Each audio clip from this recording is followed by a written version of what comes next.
오늘은 마태복음 9장 9절부터 13절까지의 말씀을 통해서 죄인과 함께 잡수신 예수님이란 제목으로 주의 말씀을 나누겠습니다. 대학원에서 사회복지를 가르치는 한 교수님이 있었습니다. 17년 동안 사회복지 쪽에 관심을 갖고 공부하던 이 교수님은 그 경력 때문에 원자력 병원에서도 10년 정도 일하고 하셨고요. 그리고 사회복지 어린이집에서도 4년, 그리고 사회복지연구원에서도 원장으로 14년을 일한 분이 계셨습니다. 이런 이 교수님께서 2001년 12월 어느 날 오전 3시면 새벽 3시죠. 굉장히 이른 시간에 영등포역을 가게 되었다 합니다. 근데 영등포역 앞에서 우연히 추운 날씨에 빨간 원피스 하나만을 걸친 채 쓰레기통을 뒤져서 남이 먹다 남은 라면 껌을, 컵라면 국물을 허겁지겁 마시고 있는 한 여자 노숙자를 만나게 되었다고 합니다. 그는 쓰레기통을 뒤져서 한 끼의 식사를 해결하고 있는 그 여인에게 왜 이렇게 이른 새벽 시간에 나왔냐고 물었어요. 그러자 그 여자 노숙인은 이렇게 얘기했습니다. 저녁에 나오면 남자 노숙인들이 자신을 끌고 가 성폭행을 하기 때문에 새벽에 몰래 나와 쓰레기통을 뒤진다라는 이야기를 했습니다. 사회복지를 전공하고 사회복지 쪽에서 일을 하면서 스스로 나는 복지 쪽에서 열심히 하고 있어 자부심을 느끼고 산 그는 그 자리에서 그만 얼어버렸습니다. 그리고 한 신문의 인터뷰에서 그는 그 당시를 이렇게 회상했습니다. 내가 사회복지학 강의를 하는 교수였는데 세상은 학계에 보고된 적이 없을 정도로 충격적이었습니다. 그때 나는 결심했습니다. 노숙인을 위해 살다 죽자고. 이후에 그는 영등포역의 털보 형님이라고 소개됐습니다. 우리 구정노님이 조금만 더 있으면 이제 털이 나시는데 제가 구정님을 처음 뵀을 때 수염이 더부룩하셨어요. 딱 그 모습이십니다. 그래서 13년째 매일 저녁 500명의 노숙인들에게 무료 급식을 제공하고 있습니다. 이분의 이름은 박희돈이라는 분입니다. 그는 그동안 모은 재산들을 밥사랑 열린 공동체라는 것을 설립하는데 모든 비용을 쓰게 됩니다. 근데 이 모습 때문에 아내에게 이혼을 당해요. 그리고 가족은 이 남편만을 떠내보내고 미국으로 오게 됩니다. 그리고 그동안 늘 함께했던 아버지마저 그의 곁을 외면하게 되었습니다. 그러자 그 충격으로, 가족의 외면당한 충격으로 왼쪽 귀에 청력을 잃게 되었습니다. 그럼에도 불구하고 오늘도 여전히 매일 저녁 500명의 밥을 무료로 나눠주는 일들을 하고 계시고 몇십 명의 노숙인들과 함께 생활하고 있는 그 목사님, 목사님이십니다. 나중에 목사님이 되셨습니다. 그분의 모습은 우리에게 시사하는 바가 큽니다.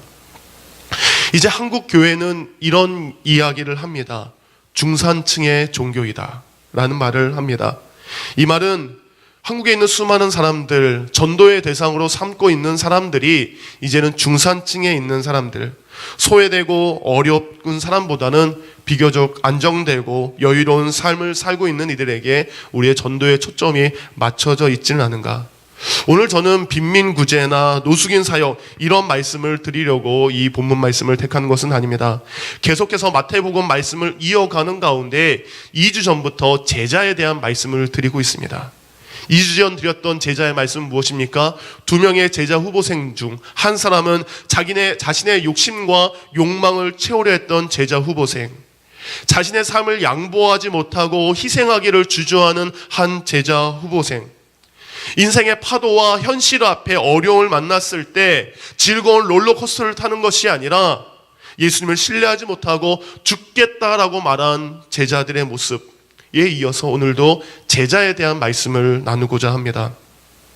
그동안 제자들에 대한 말씀, 그때의 말씀은 내가 제자가 되겠습니다 라고 하는 말씀이었다면 오늘 말씀은 예수님께서 한 명의 제자를 선택하시고 그를 나의 제자가 되어라 라고 부르신 사건입니다. 이제 예수님께서 그와 함께 복음을 전할 제자를 뽑으십니다. 하나님의 나라의 복음을 전해야 됩니다. 그렇기 때문에 그의 제자가 된다면, 하나님의 복음을 전하는 예수님의 제자가 된다면 당연히 사람들에게 인정도 받고 존경도 받고 실력을 갖춘 사람이어야 됩니다. 복음을 전하는 것은 말로 해야 되기 때문에 말을 잘하는 사람이 예수님의 제자가 돼야 됩니다. 수많은 사람들에게 가르쳐야 되기 때문에 많은 지식과 많은 배움이 있는 사람이 예수님의 제자가 돼야 됩니다.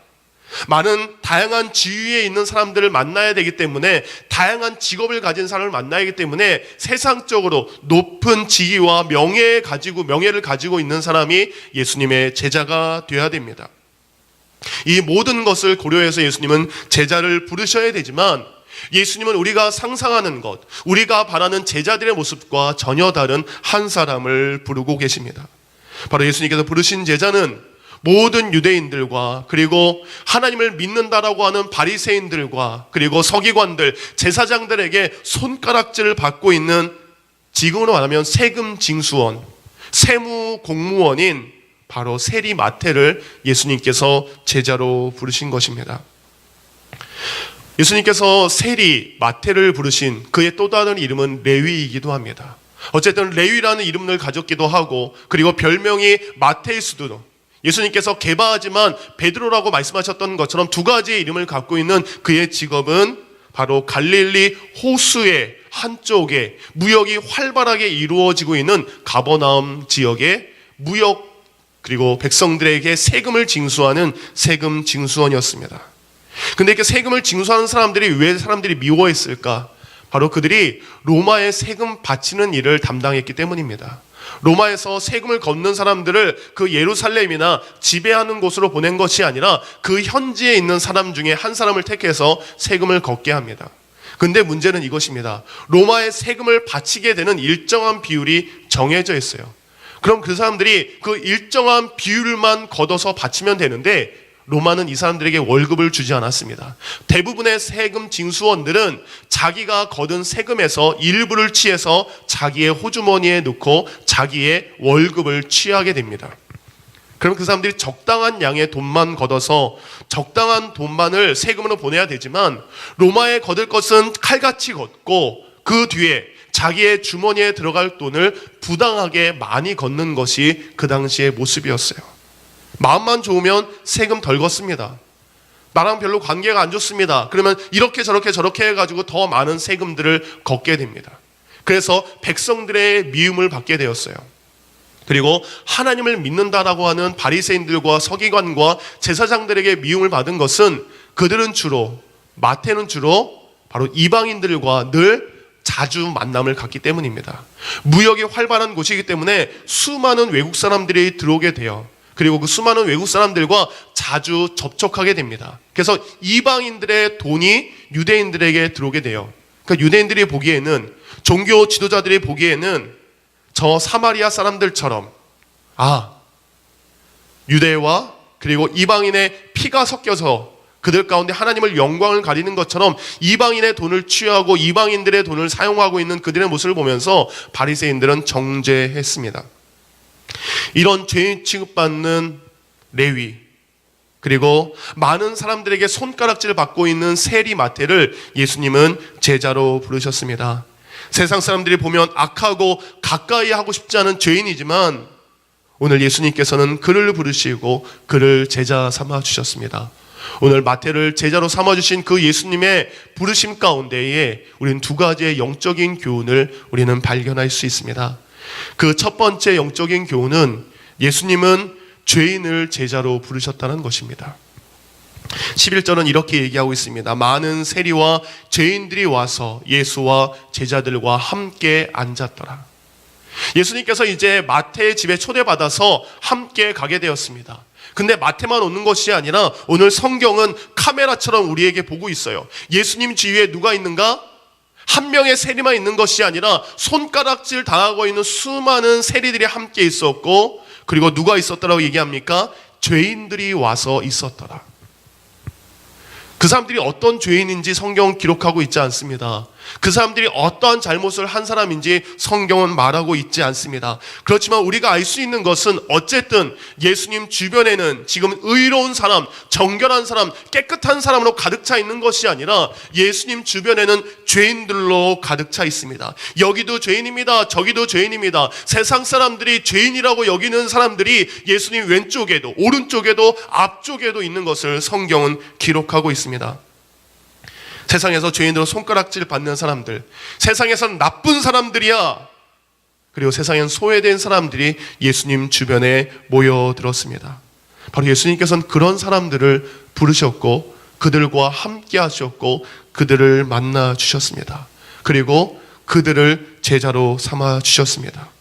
악하고 추하고 그리고 지금은 너무나 부족한 사람들이지만 그들을 예수님의 제자로, 예수님의 사람으로 부르셨습니다. 근데 우리는 좀 다른 것 같습니다. 여러분에게 한 가지 질문을 하겠습니다. 여러분은 우리 열린교회에 새로운 성도들이 오신다면 어떠한 성도들이 오기를 바라십니까? 좀 넉넉하게 살고 있는 중산층의 어떤 분, 좋은 직업을 가지신 분, 좋은 차를 끌 정도로 넉넉하게 살고 좋은 성품과 좋은 인격을 가지고 있는 사람, 저 사람이 우리 교회 오면 참 좋겠다. 저 사람이 우리 교회 오면 우리 교회 도움이 참 많이 되겠다 라는 그런 사람들을 여러분은 우리 교회에 오기를 희망하십니까? 그래서 그런 사람들이 오면 환영합니다, 반갑습니다, 축복합니다, 먼저 다가가서 잘 오셨습니다, 오기를 기다렸습니다, 여러분은 그렇게 하지 않습니까? 근데 만약에 샬롯에 사업을 크게 하는 분이 실패해서 쫄딱 망한 분이 우리 교회를 왔어요. 그럼 우리 속으로 우리 교회 왜 왔지? 돈 빌리러 왔나? 왜 왔지? 세상 사람들이 샬롯에 저 사람만 없으면 샬롯은 평안할 거야 라고 하는 사람이 우리 샬롯 열린교회에 왔습니다. 그럼 우리는 어떻습니까? 마음에 담을 쌓고 마음에 벽을 쌓습니다. 다가가지 못하고 손 내밀지 못하고 우리 교회에 왜 왔을까? 그런 마음이 우리에게 솔직히 있지는 않습니까? 그래서 예수님께서는 우리와 다르십니다. 예수님은 죄인들을 부르시고 아픔을 가지고 있는 이들을 부르시고 힘든 이들을 부르셔서 제자로 부르시고 그 옆에 앉으신 것을 우리는 성경을 통해서 알 수 있습니다. 샬롯의 유명한 전도자 우리 빌리그레함 목사님 일화에 이런 내용이 있습니다. 빌리그레함 목사님께서 한 교회 집회에 초청을 받아서 예배를 인도한 다음에 성도들과 이야기를 나누는 시간을 가졌다고 합니다. 근데 그 이야기 중에 이런 얘기를 했대요. 그 교회에 술 주정뱅이, 그러니까 술을 너무너무 즐겨 마시는 4명의 술 주정뱅이가 있었는데 그들이 변화하지 못하고 늘 술에 취해 있기 때문에 안타까운 마음으로 권면했지만 그들이 결국 받아들이지 못했다라고 합니다. 그래서 전 교인이 투표를 했대요. 투표를 해서 그들을 교회 밖으로 추방하기로 결의했다라고 합니다. 이야기를 가만히 듣고 있던 빌리그레함 목사님은 에베소서 5장 8절 말씀을 인용하면서 이렇게 그들에게 이야기하셨다고 합니다. 술 취하지 말라 이는 방탕한 것이니 오직 성령으로 충만함을 받으라. 맞는 말 같아요. 술 취하지 말라고 했으니까. 근데 빌리그레함 목사님은 이렇게 이야기하십니다. 그렇다면 이 교회는 사람들이 성령님에 취했는지 대해서도 투표한 적이 있으십니까? 술에 취한 사람을 내쫓으려면 성령에 취해 충만한 사람들만 교회에 남아 있어야 됩니다. 술에 취해 사는 것도 문제이지만 교회의 더 큰 문제는 성령님에 취해 있지 않은 데에 있습니다. 우리는 어떻습니까? 세상에 취해 있는 사람들을 죄인으로 여기고 정죄하고 판단합니다. 그렇지만 오히려 내가 믿음으로 살고 있지 못한 것, 내가 성령으로 충만하게 살지 못한 것에 대해서는 그러려니 하고 생각을 합니다. 마치 바리새인이 나는 잘 믿고 있어, 나는 괜찮은 사람이야 라고 말을 하고 저 세리들은, 저 죄인들은 못된 사람들, 벌받아야 될 사람들, 심판받아야 될 사람들로 여기고 있지는 않습니까? 바리새인들은 바로 그런 세리들과 그리고 죄인들과 함께 하신 예수님을 이상하게 생각합니다. 어떻게 저런 죄인들과 저분이 함께 할 수 있을까? 그리고 정죄하고 판단하기 시작합니다. 그렇지만 그것이 얼마나 큰 교만이었고 그리고 얼마나 큰 잘못이었는지 예수님은 우리에게 보여주고 계십니다. 죄인들은 교회에 오지 마시기 바랍니다. 이곳은 거룩한 곳입니다. 그런 생각에 우리는 교회에 벽을 쌓아가고 있고 교회에 담을 쌓아가고 있지는 않습니까?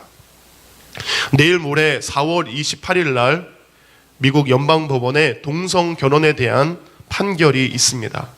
동성 결혼에 대한 것을 연방 정부에서 어떻게 할 것인가, 6월 달에 있어야 될 내용을 2달 당겨서 4월 28일 날 판결한다고 합니다. 저는 분명히 동성 결혼에 대해서 분명히 반대합니다. 왜냐하면 창세기 2장 24절 말씀을 저는 그대로 믿기 때문입니다. 처음부터 하나님은 부부의 정의에 대해서 남자가 부모를 떠나 그의 아내와 합하여 둘이 한 몸이 될저니, 이것은 바로 결혼이라는 것은 한 남성과 한 여자의 결혼이지 같은 동성의 결혼을 의미하지는 않습니다. 그렇지만 우리가 깊이 고민해야 될 것이 있습니다. 그렇다고 동성애자들을 교회에서 추방하거나 그들을 교회에 오는 것을 막으면 안 됩니다. 그들 또한 무엇입니까? 우리와 같이 예수 그리스도를 믿어서 구원받아야 될 구원의 대상이기 때문입니다. 그들이 십자가 앞에 나와서 예수님의 은혜를 입는다면, 그들이 십자가 앞에 나와서 하나님의 사랑과 그리스도의 보혈의 공로를 그들이 마음으로 믿게 된다면 그들은 우리와 같이 변화될 것이고 거듭난 사람이 될 수 있습니다. 그렇지만 오지 않으면 들을 수 없습니다. 만나지 못하면 거듭나지 못합니다. 이 세상 그 누구도 주님 앞에 나오지 못할 사람이 없고 제자가 되지 못할 사람이 없다는 것입니다. 누구든지 죄인의 품에, 죄인들이 주님의 품으로 나오는 것을 막지 말아야 됩니다. 우리 또한 죄인이었기에 우리 죄인이 예수님께 나와서 용서함을 받았습니다. 이 시간 여러분이 죄인이라고 생각하는 그분이 있을 것입니다. 저 또한 있습니다. 여러분이 저 사람은 정말 어떻게 할 수 없는 구제의 불능이야 라고 생각하는 그 사람들이 있을 것입니다. 그렇지만 그 또한 예수님의 제자가 되어야 되고 그 또한 구원받아야 될 사람이라는 것을 우리는 잊지 않아야 됩니다. 세상에서는 괴팍한 사람입니다.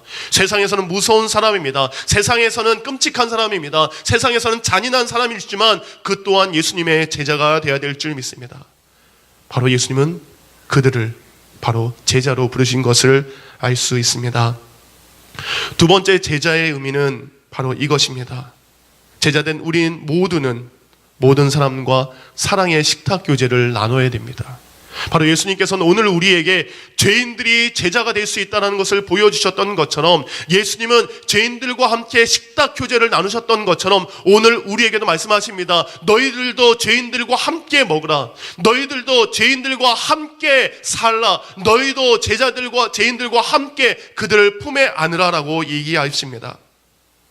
바리새인들은 먼저 정죄했습니다. 바리새인들은 먼저 판단했습니다. 바리새인들은 먼저 강하게 질책했습니다.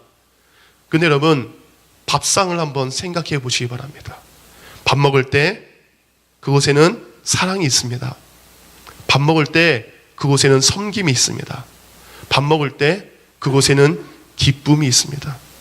예수님은 다짜고짜 너 죄인이야 라고 얘기하지 않으셨습니다. 예수님은 너에게 먼저 그 죄를 네가 먼저 알라라고 말씀하지 않으셨습니다. 그들과 조용히 함께 하셨고, 그리고 마태를 통해서 벌어진 그 잔치 음식에 같이 먹으시고 같이 마시고 같이 웃으시고 같이 즐거운 시간을 보내주셨습니다. 죄인들의 그 죄에 대해서 먼저 힐책하거나 질책한 것이 아니라 먼저 그들을 사랑으로 품으시고 사랑으로 이해하신 것이 먼저였습니다. 그러기에 여러분이 죄인이라고 생각하는 그분을 예수님 품으로 인도하고 싶다면 먼저 우리에게 부드러움과 우리에게 사랑이 있어야 될 줄 믿습니다. 이천수 목사님의 책 중에 삶으로 증명하라 라는 책에 그 목사님께서 소프트 파워라는 책을 인용해서 이런 내용을 적어 놓으셨습니다. 미국의 국제 정치학자였던 조지 나이라는 교수님이 소프트 파워라는 책을 쓰셨다고 합니다. 저자는 이 책에서 냉전 시대 미국이 소련을 이기고 승자가 될 수 있었던 것은 하드 파워 때문이라고 얘기하고 있어요. 하드 파워라는 것은 군사력, 외교력, 경제력으로 말하는 물리적인 힘들을 말합니다. 그러나 이후 미국이 세계 유일의 강대국 대접을 받을 수 있었던 것은 이런 하드 파워가 아닌 소프트 파워 때문이라고 저자는 이야기하고 있습니다. 소프트 파워라는 것은 문화라고 말할 수 있습니다. 명령과 강제력에 의해서 몰아붙이는 것이 아니라 자발적인 동의하에 스스로 마음을 열고 움직이는 힘, 바로 이것입니다. 맥도날드, 코카콜라, 할리우드, 이것을 통해서 미국은 전 세계를 소프트로 지배하고 있습니다. 마치 이솝우화의 나그네의 옷을 벗기는 것은 강한 바람이 아니라 따뜻한 햇살이 그의 옷을 벗겼던 것처럼 이제 미국 가운데는 고민해야 된다는 것입니다. 이렇게 하드파워로 제국주의의 모습으로 전 세계를 다스릴 것인가, 아니면 부드러움으로 이 세계의 리더십이 되어야 될 것인가 선택하라는 내용이 그 책에 나와 있습니다. 우리 열린교회도 이런 소프트 파워가 있기를 원합니다.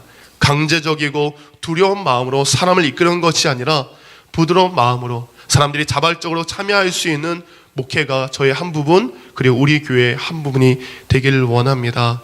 오늘 예수님은 세리마태와 다른 이들을 먼저 정죄하고 판단하지 않으셨습니다. 가늠하다 걸린 여인, 그것은 분명히 죄입니다. 가늠하다 걸린 여인, 그 모든 사람들이 돌을 들고 있었을 때 예수님도 구약의 율법처럼 돌을 먼저 들지 않았습니다. 많은 사람들이 여인을 향해서 돌을 던지려 할 때 예수님도 똑같이 너 죄인이야 라고 얘기하지 않았습니다. 너희 중에 죄 없는 사람이, 너희 중에 이 여인과 같이 죄 없는 사람, 죄 있는 사람은 돌을 던질 수 없지만 죄 없는 사람이 돌을 던져라. 예수님은 판단하고 비판하는 것이 아니라 먼저 수용해주고 포용해주고 이해해주는 것, 이것이 사랑의 모습이었습니다. 그런 다음에 여인에게 다시는 이와 같은 일을 하지 말라. 죄는 죄인 것이죠. 죄는 죄라고 분명히 얘기하셨습니다. 다시는 이와 같은 일을 하지 말라. 그 말이 여인의 마음을 녹였습니다. 그 마음이 여인의 마음을 열게 해서 그 여인이 다시 한번 용서를 받을 수 있는 큰 은혜가 그 여인에게 임했습니다. 사랑이 가장 큰 경쟁력이자 힘이 되는 줄 믿습니다. 아버지와 아들이 어디 여행을 가다가 교통사고가 나서 그만 아버지가 죽고 말았습니다.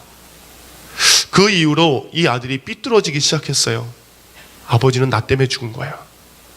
어머니와 단둘이 살게 된 이 아이는 어머니에게 그 삐뚤었던 감정이 다 나가게 됩니다. 어머니에게 욕을 합니다. 어머니에게 폭행까지 휘두르게 됩니다. 학교에 가서도 온갖 말썽들을 다 피우게 됩니다. 어머니가 너무너무 힘들어해서 이 중학생 아이를 어떻게 해야 될까 고민을 합니다. 밥을 차려도 밥도 먹지 않습니다. 게임 중독에 빠져서 매일같이 게임에서 헤어나오지 못하는 그 아이. 어느 날 아이가 또 게임을 하지 말라는 어머니에게 욕을 하고 그리고 폭력을 휘두르게 됩니다. 그리고 그것이 돼서 내가 이 집에서 나가야 되겠다. 어머니는 조용한 마음으로 집을 나오게 됐어요. 그리고 다른 곳에 있으면서 끼니 때마다 아이에게 들어가서 밥을 차려주기 시작합니다. 아이는 안에 들어가서 게임을 하게 됩니다. 어머니는 저녁 시간에 몰래 들어가서 아이의 밥상을 차려줍니다. 그리고 몰래 나와요. 그것이 며칠 동안 이어집니다. 그것이 며칠 동안 이어진 다음에 오늘도 변함없이 엄마는 아이에게 밥을 차려주기 위해서 조용히 딱 들어갔는데 아이가 식탁 머리맡에 딱 나와 있는 거예요. 그러면서 아이가 울기 시작합니다. 아빠가 죽은 것이 나 때문에였기 때문에 그 마음이 너무 힘들어서 엄마에게 욕을 하고 엄마에게 미움을 갖게 되었다고. 그래서 그때 어머니가 결심을 했습니다. 힘든 상황에서 가족들과 친척들과 함께 이 아이를 데리고 산에 여행을 갔대요. 며칠 동안 산에 있으면서 친척들에게 부탁한 것이 딱 하나입니다. 우리 아이를 향해서 너의 잘못이 아니야. 너는 좋은 아이야. 너는 사랑받기에 충분한 아이야. 너는 괜찮은 아이야. 그 말을 자기 아들에게 해달라고 그 어머니는 부탁을 했습니다. 그리고 산을 오르면서 이 친척이, 저 친척이 그 아이의 손을 잡아주면서 넌 참 괜찮은 아이야. 넌 사랑받을 만한 아이야. 넌 참 좋은 아이야 라는 말을 했다라고 합니다. 그 이후에 그의 아이의 삶은 완전히 달라졌다라고 합니다. 사랑하는 성도님들, 오늘 예수님은 죄인들을 제자로 삼으셨습니다.